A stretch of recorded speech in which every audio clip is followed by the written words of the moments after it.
hey, and thank you for clicking play. And yeah, I just want to start off today with a heads up that we're going to be doing a live stream on, got my phone ready, Saturday the 28th of June from 5 p.m. until about 10 p.m. Perth time. So to give you an idea, that should be early morning in most parts of the US, and it should be just before midday in the UK. So hopefully that keeps most people happy. What we're live streaming? Well, and I say we, why am I saying we? First of all, what?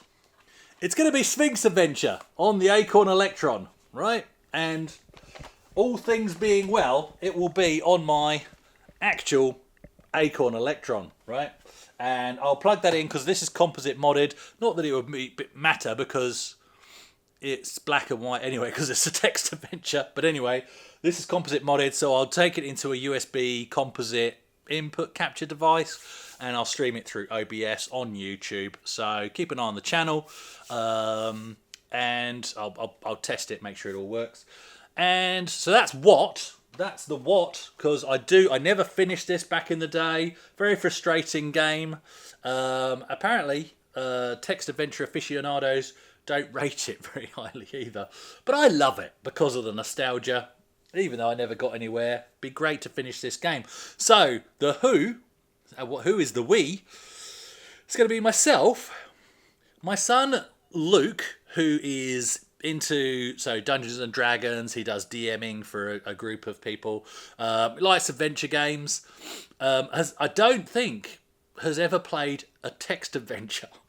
So it's going to be an eye opener for him. So Luke's an adult now, by the way. He's mid-20s, and also his twin brother, my other son Zach, will hopefully be supporting us in the chat as well. So I think between the three of us and those of you that are there on the day, I think hopefully we can get through it. If you have played through it or if you've seen a walkthrough, please don't spoil it on the day. Let us fumble because that's half the fun. But if you haven't played through it and you feel like interjecting at any point and giving us some indication, this is going to be an interactive session, I think, because we will be leaning on you guys for what we need to do.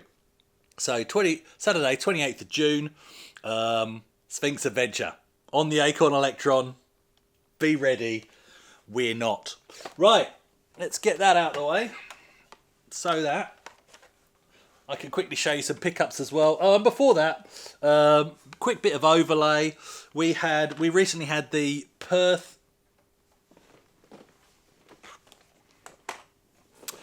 And just before we get into the pickups, we recently had the Perth Amiga user group Game Day 2. So this is where we have basically a whole day, or this was sort of from midday until early evening till about 7 p.m. And we just, bring whatever you want and you just sit, rather than an actual meet, which has competitions and stuff like that, in a live stream guests and all of that we generally do. It takes a lot of organisation. This is just chilled, turn up, bring some snacks, bring some games, and we just chill and play games. I'm not going to do a separate video about it on my channel, although I will have given you a bit of overlay as I rattle on right now. Go and head over to the Perth Amiga user group video. I'll put a link in the description and you can see for yourself there. I didn't do any fancy video editing or anything on this one. I just wanted to let it be ambient. You can just enjoy it as if you were there as I walk around with the camera. So that's that. Pickups.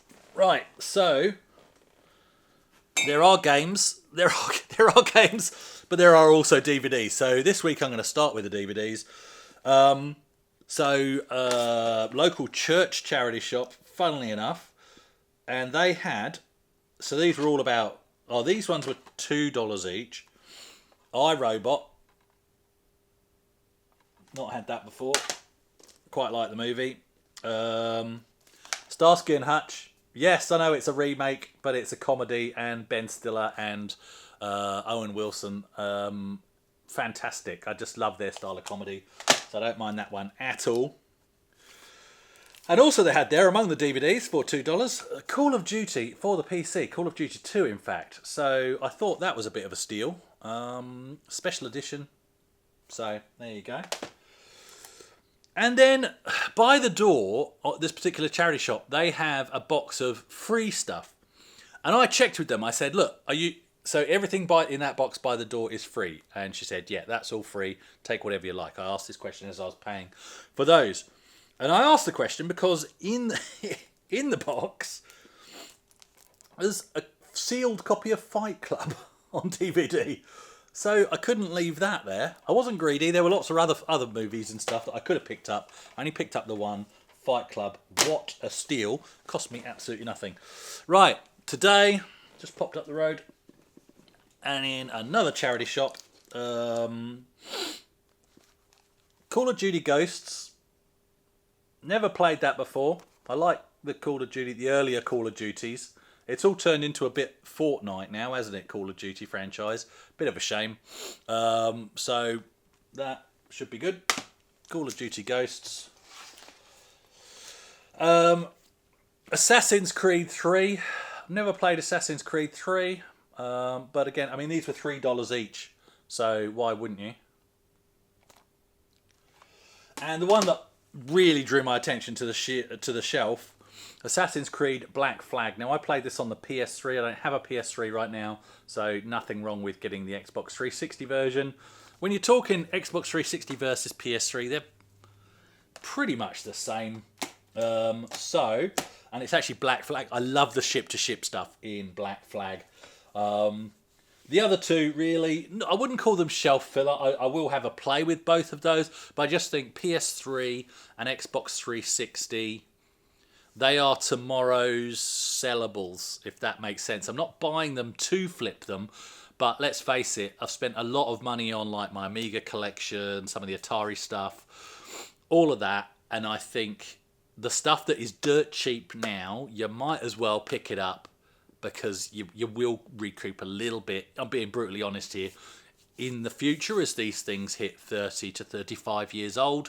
And I believe the PS3 and the Xbox 360, I've said it before, I'll say it again, are the last of the truly collectibles because they don't rely on a connection for the most part and they don't rely on DRM or day one patches for stuff to play.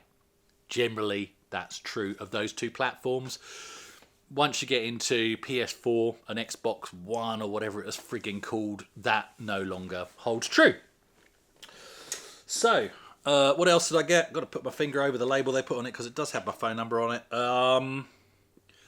Another copy of Amiga Addict, which just arrived. So there we go. I've got that as well. But, put that upside down. Actually, I can do this. I can... There we go. But, the big pickup. So my mate Shane made me aware of this at the local tip shop last weekend, but I didn't have time to go there. So I took a gamble and maybe it would sit there all week and nobody would buy it. Something I've been after for a long time. Don't get too excited, but it's going to be very helpful. And I think it's a good one. I'm going to grab it. Because it was still at the tip shop this week for $50, £25. This VHS player. And I was able to plug it in and use a test video. This is a very high quality Panasonic unit, and I listened to the mechanism in play, fast forward and rewind using a tape that they had there on the shelf. Made sure I picked a clean tape off the shelf, and the mechanism sounds beautiful. So I do have one VHS player, but it doesn't rewind and it's mono. This is stereo, incredibly high quality. And there's a few things that I want to watch, especially with my son Luke, which is like the original theatrical release in widescreen VHS of Star Wars. Went blurry then. And also I've got some family video stuff that I need to digitize, I need to capture before we lose it to time. So yeah, been a long time coming and I'm glad I waited. That I think is a bargain considering to get a decent VHS player. The prices have actually really started to creep up because of people doing what I want to do basically. So there we go. Very, very happy to have picked that up. Once again, the Shane comes through. Very, very cool. Connections on the back for those nerds that are interested. It's just composite and that's all I need. It would have been nice if it had SCART on it, but it doesn't, and that's absolutely fine. In fact, none of the CRTs that I've got are SCART anyway. But yeah, that no remote with it, unfortunately. But when you flip down that thing to put the cassette in,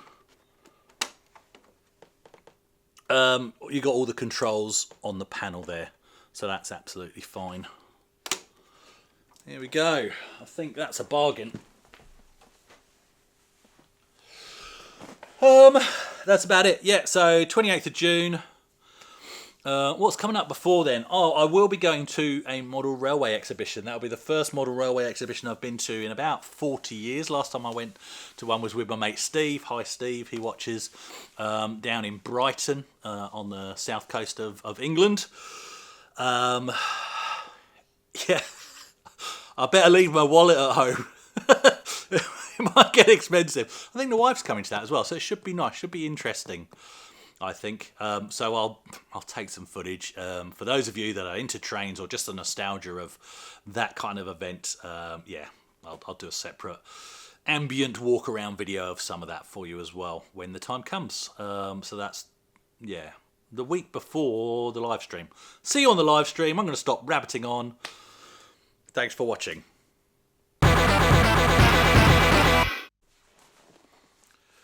Hey, and thank you for clicking play. And yeah, I want to start to... I don't know what the date is.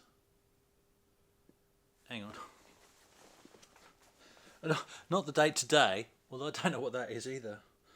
I mean, the date that I'm about to be talking about. In terms of...